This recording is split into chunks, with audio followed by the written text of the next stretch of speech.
मोनसे शब्द जुदि बुंनांगौ बिटिसि सुक्तिया जाहैबाय सोरगो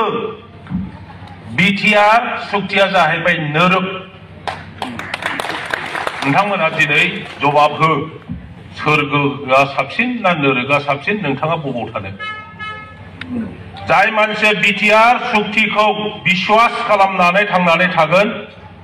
बे दसेल' सम गाबोननो गोग्लैगोन अलरेडि गोग्लैखाबाय जायहा बिटिसि सुक्तिनि सायाव बिश्वास खालामनानै दङ थागोन जोङो जोरनानै थागोन सास्टेन खालामगोन पलिटिकल लाइफआव सास्टेन खालामगोन सशियल लाइफआव सास्टेन खालामगोन इकोनॉमिक लाइफआव सास्टेन खालामगोन जोंनि बिसि फिसा फिसाजो फिसाला गासिबनिबो थांनानै थानायनि बेलायाव भबिष्यतआव बिटिसियाव दङ मानगोनां हाग्रामा महिलारी सार मानगोनां खाम्फा बरगयारी सार मोनानो थांनाय 2003 मायथाइयाव स्टेट गवर्नमेंट सेंट्रल गवर्नमेंटजों सावरायनानै बीटीसी एकर्डखौ लानानै फैनाय जादोंमोन आरो बिथांमोनानो बीटीएडी एरियाखौ लानानै बीटीसीआव पलिटिकली रुलिं खालामनो हानाय मोनसे प्लेटफर्मखौ गायसनजेननो हादोंमोन आरो बिथांमोनानो गावसोरनि बीपीएफ पार्टीजों जोंनि बीटीसी गवर्नमेंटखौ 17 इयार्स सालायबोदों आरो जेब्ला समाव बिथांमोना बीटीसी एकर्डखौ खालामदोंमोन बे बीटीसी एकर्ड खालामनाय समसिमहालागै जोंनि बर' हारिनि बर' माहारिनि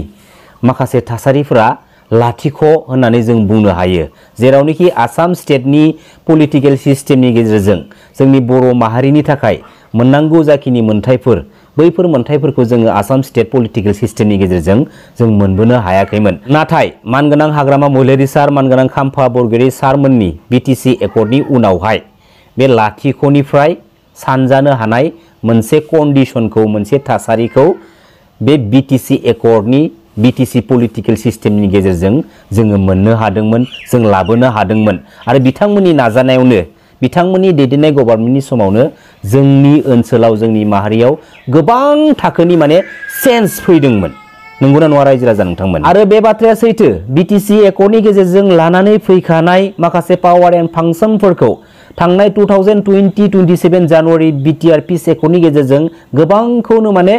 खोमानानै लाबोनायखौ जों नुनो मोन्दोंमोन दिनै मानगोनां प्रमद बर' बिथाङा बीटीसी गवर्नमेंटखौ सालायगासिनो दङ बिथांनि बीटीसी गवर्नमेंट दैदेननायनि समाव जों गोबां रोखोमनि पलिटिकली बेजे बेजे बाथ्राफोरखौ जों खोनानो मोनबाय थायो थारैनो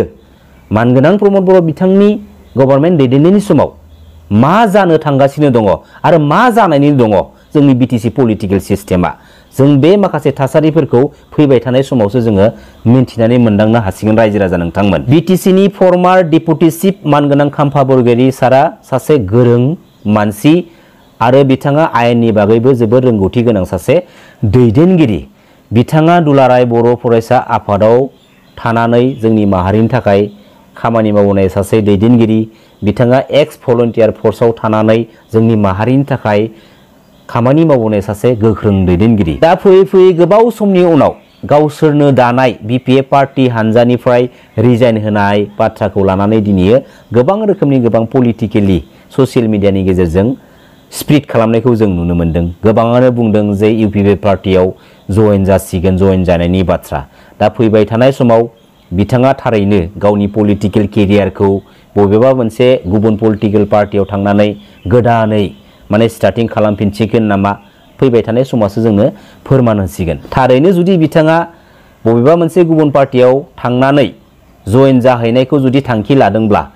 जाय पार्टीयाव जइन जाहैगोन बै पार्टीनि लिडारफोरा दैदेनगिरिफ्रा मानगोनां खाम्फा बरगयारी सारखौ बबे मोनसे लेभेलाव लानानै बिखौ बरायगोन जेरावनोखि मानगोनां खाम्फा बरगयारी सारा अलरेडि 17 इयार्स डेपुटी चिफनि चेयाराव जिरायनानै बीटीसीखौ सालायबोखानाय सासे गोख्रों रोंगौथि गोनां दैदेनगिरिखा बे बिथिंनि सायावबो जों दिनै एसे नोजोर होनो गोनां बाथ्रा जानानै फैदों दिनै मेजरलि जोङो ससियेल मिडियानि गेजेरजों नुदों इउपिपिएल पार्टीनि माखासे पार्टी लाभार्सफोरा माखासे मावथिफोरा माखासे दैदेनगिरिफोरा जे खाम्फा बरगयारी सारा इउपिपिएलआव फैसिगोन आमुक तारिखनि उनाव इउपिपिएलआव जइन जासिगोन बेफोरबायदि गोबां रोखोमनि गोबां बाथ्रा बिथाङा जइन जाहैनोबो हागौ नो डाउट बेखायनो आं बुंदों जे बिथाङा थारैनो इउपिपिएल पार्टीयाव जइन जाहैमारोब्ला दिनै मानगोनां खाम्फा बरगयारी सारखौ बबे मोनसे स्टेन्डार्ड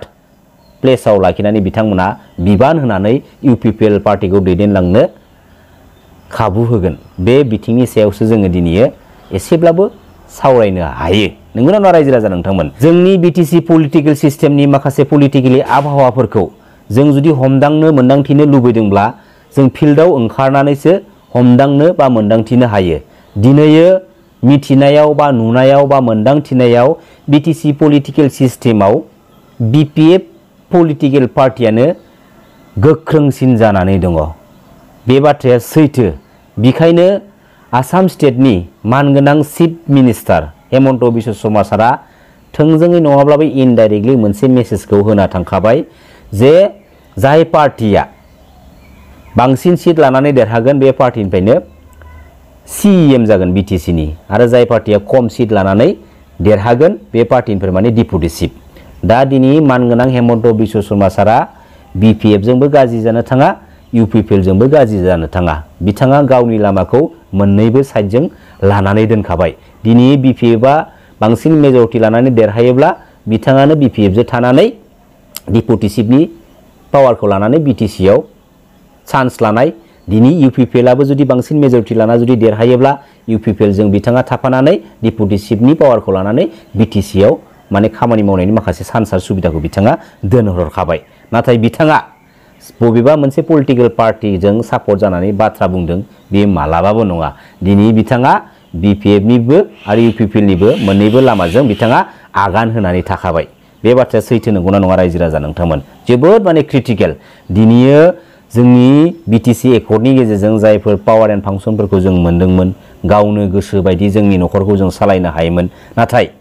दिनै मानगोनां प्रमद बर' बिथांनि दैदेननाय गभर्नमेन्टआ दिनै गोसो बायदि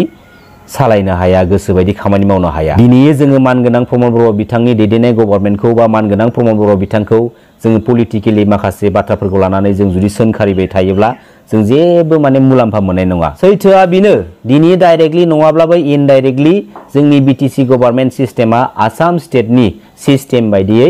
सोलिनो गोनां जानानै फैदों। जेरावनोखि मानगोनां प्रमद बर' बिथाङा दिनै जेबो खामानि बा बाथ्राफोरखौ पलिटिकेल सिस्टेमनि गेजेरजों खोथा होनो हाया आरो जायफोर खोथाफोरखौ बिथाङा पलिटिकेल प्लेटफर्मनि गेजेरजों जों रायजो राजानि सिगाङाव होदोंमोन होबोदोंमोन बैफोर माखासे थासारिनि थाखायनो बिथाङा दिनै मावफुंनानै होनो हायाखै। जेरैबायदि खोथा होदोंमोन जेरैबायदि बाथ्रा लाखिबोदोंमोन बिथाङा बेफोरबायदि मावना दिन्थिफुंनो हादिया। अब्ला दिनै आसाम स्टेट गभर्नमेन्टनि सिङाव जोंनि बिटिसि पलिटिकेल सिस्टेमखौ जों जुदि सालायहोजाबाय थायोब्ला जोंनि बिटिसि पलिटिकेल सिस्टेमनि थासारिया माबायदि जालांगोन रायजो राजा नोंथांमोन? जोबोद साननो गोनां बाथ्रा। जायनि थाखाय मानगोनां प्रमद बर' बिथांनि दैदेननाय बे गभर्नमेन्टनि समाव बिटिसि सेक्रेटारि न' सिङाव गावजों गावनि गेजेराव आन्दोयै माखासे बाथ्राफोरखौ लानानै दान्थे बिदान्थे जाबाय थानाय माखासे बाथ्राफोरखौ जोङो दिनै एसेब्लाबो खोनानो मोनगासिनो दङ। जोंनि बर' माहारिनि गेजेराव जेसेबांखिनि लिडार आरो पलिटिकेल लिडार दङ साफ्रोमबो लिडारफोरा दैदेनगिरिफोरा जोंनि बर' माहारिनि थाखायनो दावहा नांबोनाय संग्राम खालामबोनाय साफा साफा लिडार। दा बैसोरनि माखासेया थारैनो जुदि दिनैनि बे स्टेजाव स्टेट गभर्नमेन्टनि माखासे पलिटिकेल सिस्टेमनि गेजेरजों गादब जानानै गावनि न'खरनि बिटिसि पलिटिकेल सिस्टेमखौ सालायहोजाबाय दङब्ला बैफोर माखासे लाखुमानानै दोननाय बाथ्राफोरखौ जों रायजो राजानि सिगाङाव फोरमायनायजों लोगोसे बैफोर गादब जानायनिफ्राय उदां जानायखौ जों माबोरै राहा लाबा उदां जानो हागोन, माबोरै राहा लाबा जों बैसोरजों पलिटिकेलि फाइट नांनानै जोंनि माहारिखौ बे बिटिसि पलिटिकेल सिस्टेमनि गेजेरजों उदां खालामनो हागोन, गोजौ फारसे लांनो हागोन, बैफोरबायदि माखासे इम्पर्टेन्ट बाथ्राफोरखौ लानानैसो जोङो इउनाइटेड जानानै सावरायनायनि दिनैनि बे समा। नंगौना नङा रायजो राजा नोंथांमोन? दा फैबाय थानाय समाव आसाम स्टेटखौ लानानैसो बिटिसिखौ सालायनांगौब्ला अब्ला जोङो मालाबाबो जोंनि साननाय बायदियै बे बिटिसि पलिटिकेल सिस्टेमनि गेजेरजों जोङो दावगानायनि खामानिखौ मालाबाबो मावफुंलांनो हानाय नङा। बेखायनो जोङो फार्स्ट अफ अल मोनसे बाथ्राखौ गोख्रों गोसोजों नोजोर होनांगोन। थारैनो जोंनि माहारिनि दा समनि सोर साबैसे लिडारफोरा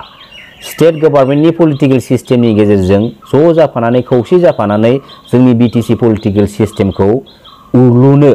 बा सिस्टेमखौ माने सेफायनो नागिरगासिनो दङ बैफोर लिडारफोरखौसो जोङो नोजोर होग्रोनांगोन फार्स्ट अफ अल।